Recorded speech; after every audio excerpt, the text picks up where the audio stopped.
You read the Bible, Brett? Yes! Well, there's this passage I got memorized. Die, you mother...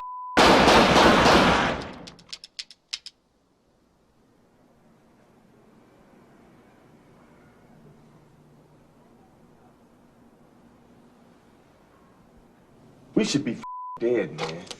What's up, guys? Your boy Benny. I'm a proud child of the late 1980s, back when comedy was still legal, back when Hollywood was making classics. Ladies and gentlemen, Mel Brooks was making Blazing Saddles, considered one of the all-time comedies, and the single most offensive comedy probably of all time. But this was a golden era for Hollywood to actually make movies like The Naked Gun. I'm sure you've seen it. Maybe you haven't. You should go back and watch it. Remind you of an era when we weren't so perpetually offended about everything. It's an extremely offensive movie. It's hysterical. It stars legendary Leslie Nielsen in a comedy about being an incompetent police officer, where he bumbles through trying to solve mysteries and murders with his partner, O.J. Simpson. So it's O.J. Simpson trying to solve a murder. Well, a little on the nose there. Anyway, the point is that this used to be the most famous, incompetent, comedically hysterical police officer in America, law enforcement officer in America. But Leslie Nielsen has sadly been replaced and gender swapped in our new woke era by this incompetent dumbass. This is somebody who we lovingly refer to as the Lady Ghostbuster. And unfortunately, this isn't a Hollywood comedy. This is real life. This is the Lady Ghostbuster who was assigned to protect President Trump. You can see the badge and everything. The reason why we call her the Lady Ghostbuster is her uncanny resemblance to Melissa McCarthy, but also her deep and total humiliation on the national stage. You can see her right there, being incapable of holstering her weapon, not knowing what to do. Look at all these female Secret Service agents. We've come to learn that actually these weren't Secret Service agents at all. These were fake Secret Service agents who were LARPing on the role and clearly didn't know what the hell they were doing. You watch this back and you're like, it's a miracle that something far more atrocious than Trump eating a bullet didn't happen this day. Watch her bumble and fumble and bounce and boing around. Boing, boing. And now watch her be incapable of holstering her weapon. She didn't even know what the holster is for her firearm. Nothing projects competence like that. Yeah, this is what your presidential detail was, protecting Donald Trump on that day. This is why I'm saying it's a true confluence of miracles from heaven that something worse than a bullet smashing against Trump's ear didn't happen. It's the only way. It's the only way to really view it.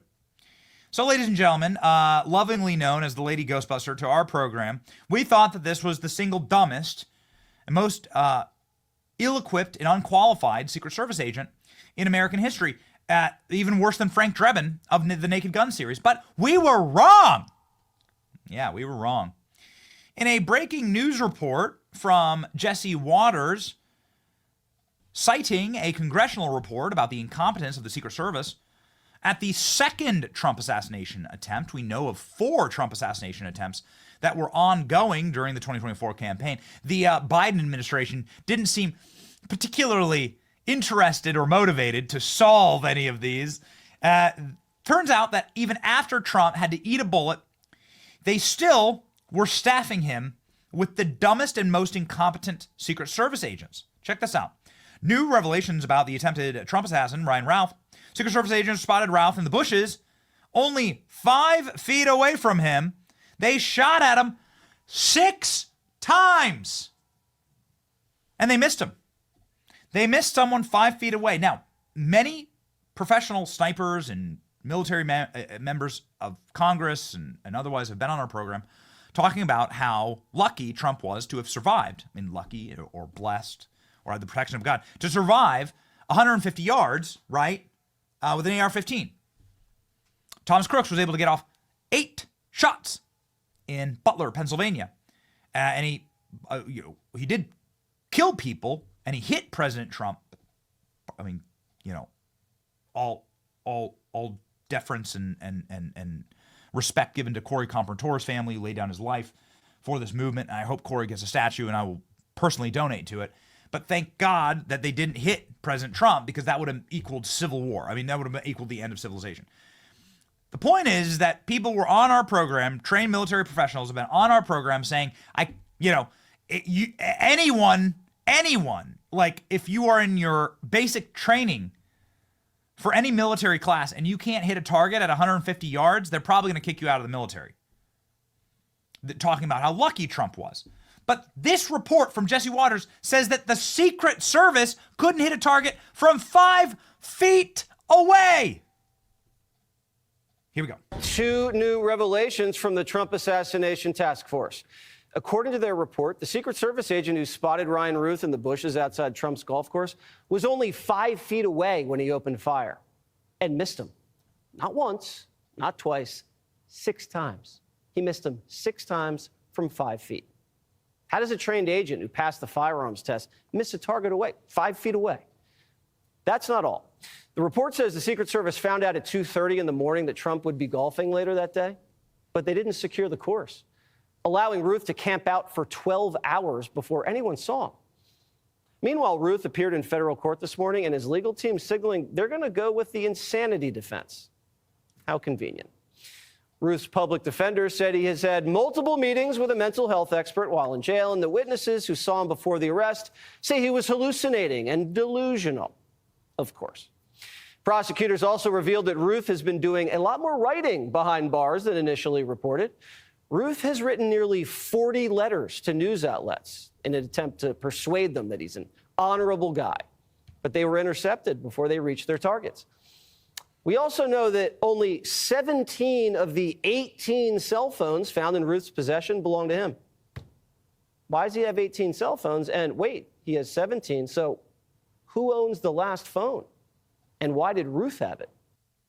Ladies and gentlemen, we've done our own investigation here and brought in experts to talk to us about Ryan Routh's connection to shady Ukrainian money laundering. Ryan Routh is the kind of guy who was out recruiting Iranian fighters to go fight in Ukraine, recruiting ISIS and Afghani fighters to go fight in Ukraine with no-look rubber stamp visas. You can only do that with help from the State Department. You can only do that if you have connections with Intel. Was Ryan Routh a paid assassin from a small nucleus of people inside of our government that wanted Trump dead? Well, these are the questions that need to be asked. These are the things that need to be investigated. Ryan Routh is, at time of recording, still alive and could tell us who is paying him. How does a guy who doesn't pay his taxes, who has 72 different felony convictions, who isn't legally allowed to own a firearm, who was on the FBI watch list for owning a firearm illegally, the FBI knew about him, how does this guy fly from Hawaii to North Carolina to Ukraine? He doesn't have any source of income. He doesn't have any money. Who's paying for this? Why didn't the FBI investigate? Why didn't they arrest him? I don't want to ever, there's been a lot happening, so I'm a dog with a bone. I don't ever want to let it go. How does he camp out for 12 hours? So he camps out for 12 hours, huh? 12 hours. You didn't, fly a drone? You didn't have somebody, walk in front of Trump to figure out if there was somebody literally just sitting in the bushes that had public access to the road? A reminder that this guy, this is a photo taken in Ukraine. Here he is, in Ukraine. Somebody explain that. How does he get to Ukraine? Huh? This guy, this individual, not only was sitting there, he had an entire sniper's nest built out. Here you go.